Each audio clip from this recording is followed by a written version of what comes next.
Hello students, आज हम अमेरिकी संविधान में संशोधन प्रक्रिया पढ़ेंगे। कोई भी संविधान है उसमें संशोधन क्यों ज़रूरी है। सबसे पहला क्वेश्चन ये उठता है, संविधान में संशोधन इसलिए ज़रूरी है कि संविधान एक जीवित कानून होता है। जीवित कानून से तात्पर्य है कि वह जैसे जैसे परिस्थितियाँ बदलती हैं उन परिस्थितियों के अनुरूप उसका बदलना जरूरी है। कभी ऐसा नहीं हो सकता कि एक ही संविधान आने वाले सैकड़ों सालों तक जो भी परिस्थितियाँ आएगी उनसे डील करने के लिए उसमें प्रावधान हो। तो संविधान का बदलती परिस्थितियों के अनुरूप बदलाव जरूरी है। दूसरा, संविधान स्थायी नहीं होते, यानी कोई भी संविधान स्थायी नहीं होते, उनमें बदलाव होते रहते हैं और यह जरूरी भी है। ये जो संशोधनशीलता है यानी परिवर्तनशीलता है, इसके आधार पर संविधानों को सामान्यतः दो कैटेगरी में बांटा जाता है, लचीला संविधान या कठोर संविधान। इस लचीले संविधान से क्या तात्पर्य है? लचीले संविधान से तात्पर्य है कि एक ऐसा संविधान जिसमें संशोधन करना आसान हो, और कठोर संविधान जिसमें संशोधन करना मुश्किल हो। तो संशोधन करने का जो आसान या मुश्किल है उससे क्या तात्पर्य है?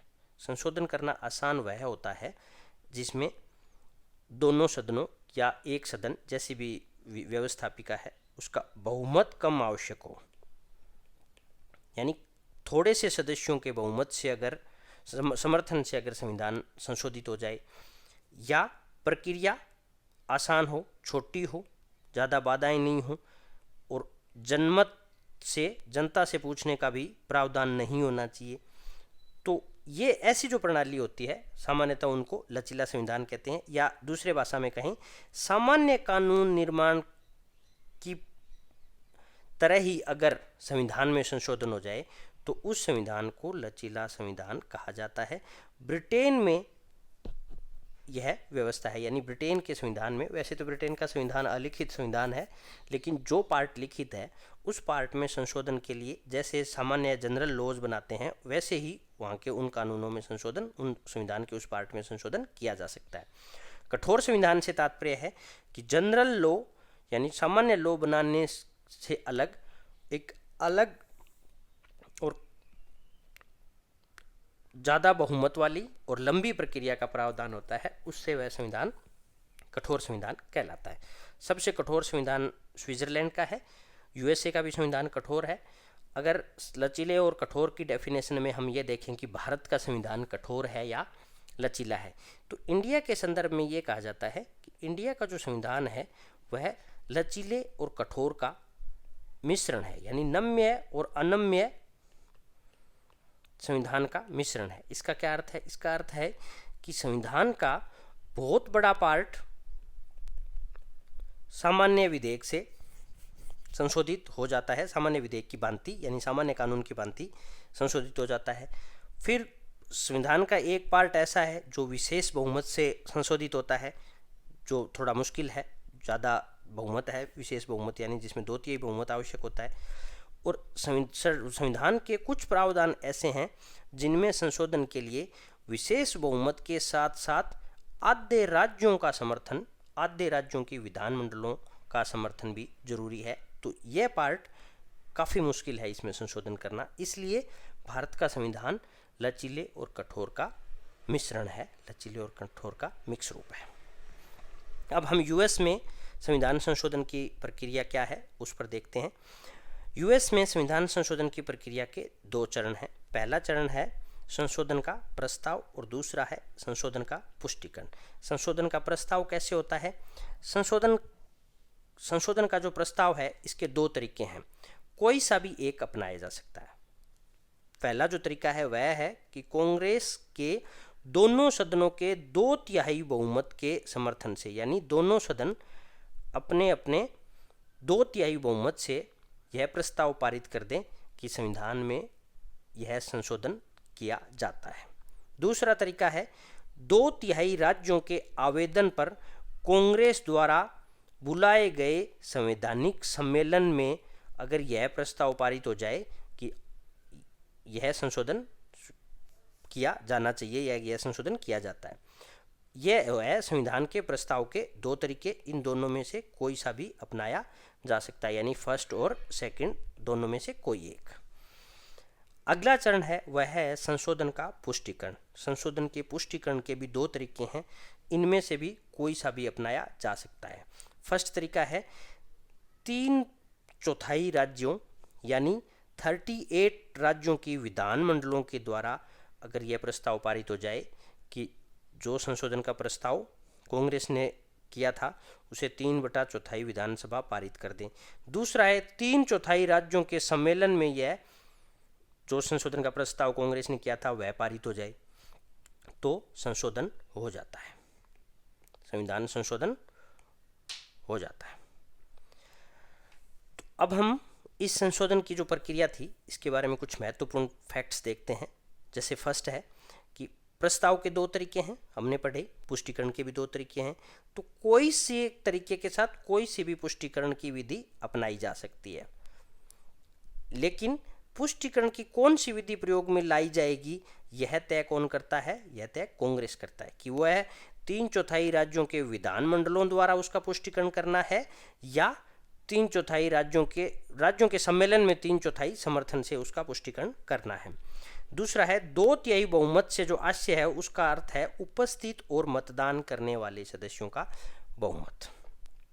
पुष्टिकरण के संदर्भ में कि एक बार अगर किसी राज्य ने किसी कॉन्स्टिट्यूशन अमेंडमेंट का अनुसमर्थन कर दिया तो वह उसे पुनः रद्द नहीं कर सकता। आपने एक बार यस कर दिया तो वह यस ही रहेगा।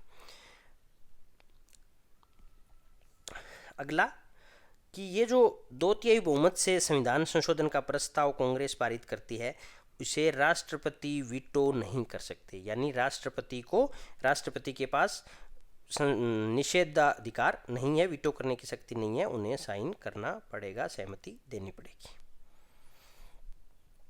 अब तक अमेरिका के संविधान में 27 संशोधन हुए हैं और ये पिछले 125-250 सालों में मात्र 27 संशोधन होना ही इस बात का प्रमाण है कि अमेरिका का संविधान बहुत कठोर संविधान है। यह इस बात का भी प्रमाण है कि मात्र इतने संशोधनों के बावजूद अमेरिका विश्व का सबसे शक्तिशाली देश है, लोकतंत्र सफल है।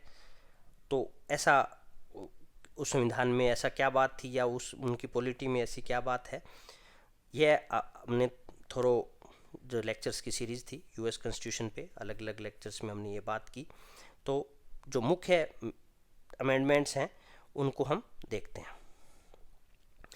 जो फर्स्ट 1 से 10 जो अमेंडमेंट्स हैं ये बिल ऑफ राइट्स कहलाते हैं। ये एक तरीके से मूल अधिकार हैं अमेरिकन सिटीजन के लिए। मूल संविधान में मूल अधिकारों का प्रावधान नहीं था, तो शुरुआती जो 10 विधेयक हैं उनके द्वारा बिल ऑफ राइट्स का प्रावधान किया गया, ये मूल अधिकार है। 11वां जो संशोधन है वह राज्यों की न्याय व्यवस्था पर संघ का नियंत्रण कम किया गया है। 12वें संशोधन के द्वारा राष्ट्रपति और उपराष्ट्रपति के चुनाव पृथक पृथक होने लग गए। 13वें संशोधन में प्रावधान किया गया कि दासता का उन्मूलन होता है पूरे संपूर्ण अमेरिका में। 14वें और 15वें में सभी राज्यों में नागरिकता के समान अधिकार का प्रावधान किया गया। 16वें में कांग्रेस को इनकम टैक्स लगाने और वसूलने का राइट दिया गया। 17वें संविधान संशोधन से सीनेट के लिए प्रत्यक्ष और लोकप्रिय निर्वाचन की व्यवस्था की गई, यानी आज सीनेट का जो चुनाव है वह डायरेक्ट होता है। आपको पता है सीनेट अपर हाउस का नाम है और सामान्यतः अपर हाउस डायरेक्ट इलेक्टेड नहीं होता। जैसे फॉर एग्जांपल भारत के अपर हाउस का नाम राज्यसभा है, यह इनडायरेक्ट इलेक्टेड है, और ब्रिटेन के अपर हाउस का नाम हाउस ऑफ लॉर्ड है और यह भी मनोनीत लोगों से मिलकर बना हुआ है, जबकि यूएस का सीनेट डायरेक्ट इलेक्शन से निर्मित है। 19वें संशोधन से वयस्क मताधिकार का प्रावधान किया गया, यानी अडल्ट फ्रेंचाइज का प्रावधान किया गया। इसका अर्थ है कि एक सर्टेन एज के बाद में प्रत्येक व्यक्ति बिना किसी जाति लिंग भेदभाव के उसे राइट टू वोट होगा। 22वें संविधान संशोधन द्वारा राष्ट्रपति को अधिकतम 2 कार्यकाल तय किए गए, यानी कोई भी राष्ट्रपति 2 कार्यकाल अगर वह रह चुका है तो तीसरे कार्यकाल के लिए वह चुनाव नहीं लड़ सकता। 26वें संविधान संशोधन द्वारा मताधिकार की उम्र 21 से घटाकर 28 कर दी गई। तो ये जो संविधान संशोधन की प्रक्रिया थी यह भी आलोचनाओं से परे नहीं है, इसकी भी आलोचना है। यह अत्यधिक जटिल है। जटिल कैसे है? 2 प्रक्रियाएं हैं, प्रस्ताव और पुष्टिकरण, दोनों में भी 2-2 विधियां हैं। इसमें पार्टिसिपेट करने वाले कांग्रेस के साथ साथ स्टेट्स हैं, राष्ट्रपति है। तो ये अपने आप में एक जटिल प्रक्रिया है, अत्यंत कठोर है, क्योंकि संविधान संशोधन में राज्यों का से है और वो भी 3/4 राज्यों का बहुमत। तो आप देखेंगे कि अगर अमेरिका के 50 राज्य हैं तो उनमें मात्र 13 राज्य किसी भी 13 अगर छोटे छोटे राज्य एक तरफ हो जाएं तो वो संविधान को संशोधन होने से रोक सकते हैं, यानी 13 राज्य किसी भी संशोधन को रोक सकते हैं। तो ये थी अमेरिका में संविधान संशोधन की प्रक्रिया और उसके ऊपर उसकी कमियां और अन्य महत्वपूर्ण पॉइंट। तो आज इतना ही। Thank you so much.